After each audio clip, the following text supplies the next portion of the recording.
Easter wouldn't be Easter without chocolate. We eat more chocolate at Easter than any time of the year. Not that we do badly the rest of the year. 9.4 kilos of chocolate a year per person. That's 2 of these bars a week. That's more than the French, the Germans, the Spanish, more than anyone in Europe. It's not the amount of chocolate that we eat, it's the type of chocolate that is frightening. It isn't really chocolate. Here is a collection of Britain's best-selling bars, but not one of them you could really call a chocolate bar. It's confectionery. It's sugar, vegetable fat, with a thin coating of chocolate on the outside. You know, chocolate to me is, you know, there's got to be some purity in it. Chocolate is a mixture of some fine cocoa sourced around the world, some great sugar, and a little cocoa butter. And that is chocolate, something pure with flavor. Chocolate that tastes of chocolate, real chocolate.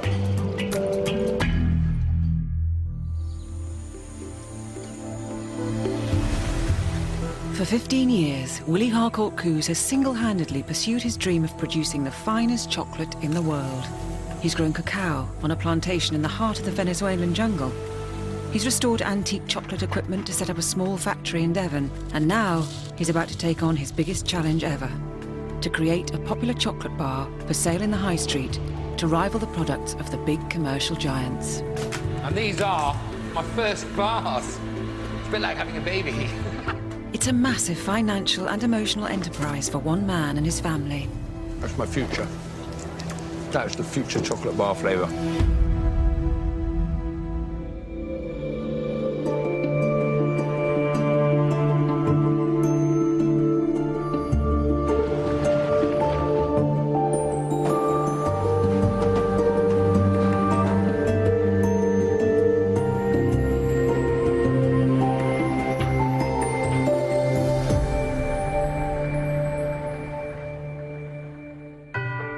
If he is to fulfill his latest dream, Willie will have to convince an entire nation to change our taste in chocolate, to abandon the sweet and milky stuff in favour of what he says is the real thing.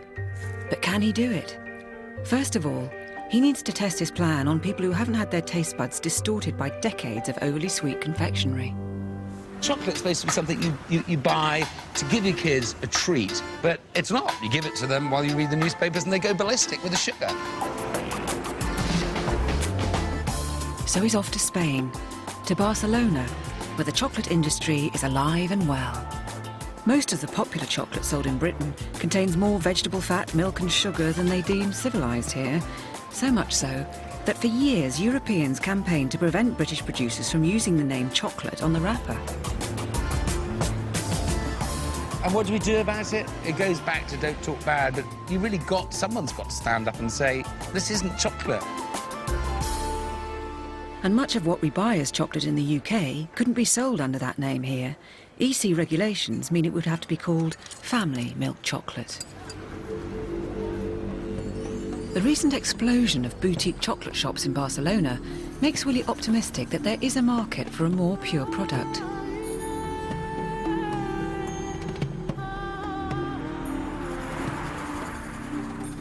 So the most popular? The most popular, in fact, are the 100%. There's none. Yeah, no, it just ran out. Is that popular? Yeah, because, Amazing. you know, people now every time more they take care of their health. Yeah. And, well, they coming here to eat and they're asking for this kind of cacao. I think every time more people here are starting to learn and to know and like the hardest and stronger chocolate, Right. stronger cacao. Okay. Yeah. This one came, all the product, it came from Venezuela. We have 8 collections in this first... That's Venezuelan. Venezuela, yeah.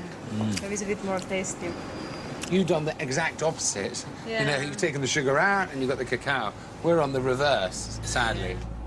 I'm almost embarrassed to ask you this after tasting some of your fantastic chocolate. But It's okay. I wondered if you'd just try this chocolate and tell me what you think. This is basically what people think chocolate is in England.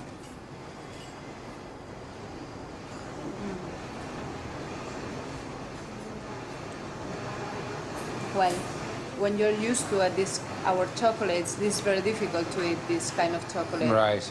Even you can call it chocolate because it's mostly, I think, probably milk, sugar, and fat. Yeah. Right? I think you're right. I've never seen anything like that anywhere, to be honest with you. I mean, it really is. It's like a chocolate paradise. It's quite incredible. I mean, they've got seem to have covered everything. I think what's keenly different is they've got all these percentage bars that they make themselves. I've never seen that. You see lots of chocolate shops, but you never see that. And she really knew her stuff. It was great to meet someone like that. And what was really interesting is, so there I am, and what have they got? They've got a picture of Chihuahua, which is the farm that borders with me, my neighbour in Venezuela, and then they've got the picture of my neighbour, the representative of Valrhona, on the front of one of their other bars. I mean, it's incredible. All the pictures seem to come from my neck of the woods. And that just tells you something about the quality of my chocolate. It does. Willie has seen enough to convince him that there can be a market for a new appreciation of real chocolate.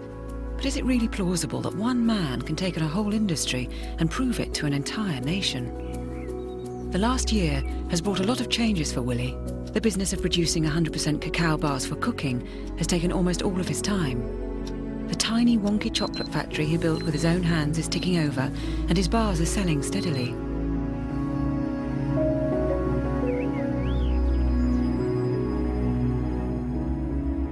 At home, the kids are growing fast. Evie, now 5, is as mad about chocolate as ever. William, now 8, is growing up alarmingly like his father. And Sophia, all grown up at 10, will soon be off to secondary school. And there's Tanya, as ever the linchpin in the whole affair. Well, I think since we set up the factory, it's been pretty crazy because it took off, properly took off.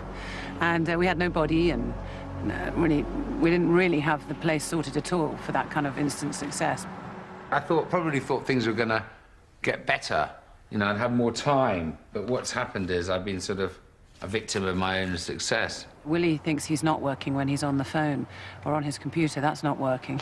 So, you know, even if he comes home early, which is 9 at night, he's then on his computer for 2 or 3 hours. With the tiredness and exhaustion, he also can't, he just can't articulate himself anymore at night.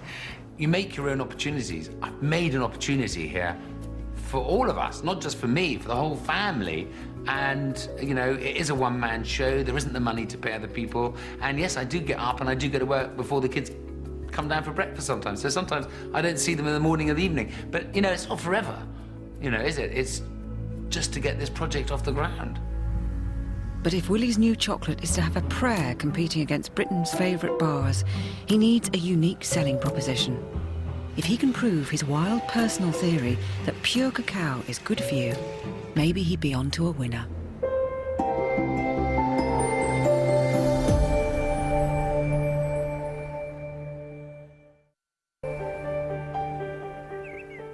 If Willie is right, Britain is a nation whose taste buds have been distorted by having too much milk, sugar and fats in our chocolate.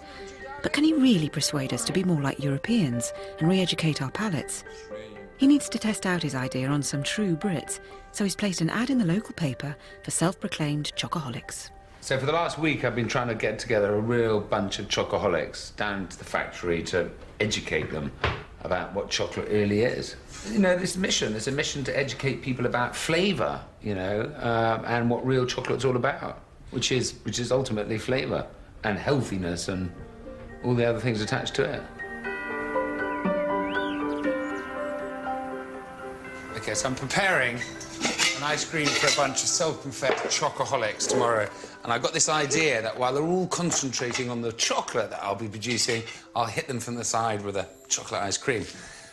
So I'm going to pop in a little milk, and I'm going to pop in a lot of cream. 350 grams of sugar.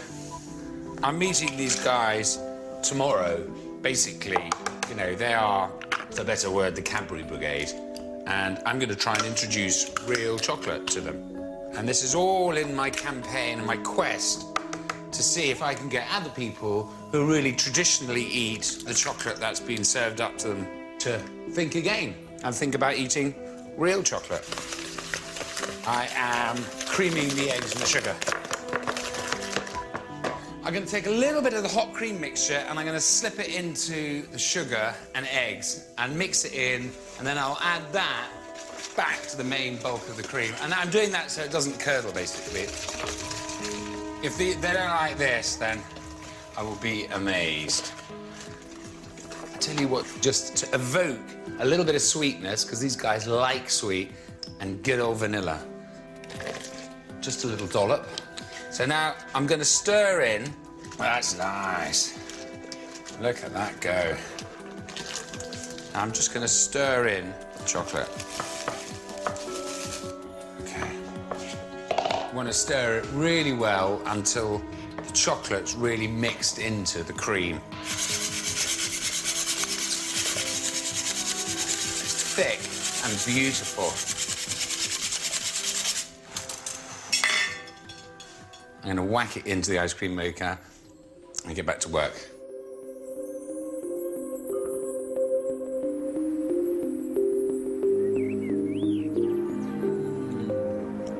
Nice. Willie's plans to get everybody eating real chocolate start today, with the first meeting of his group of chocoholics. Well, that's if the family ever managed to leave Prescott House. Dad, bring the ice cream, can you? The car's falling apart.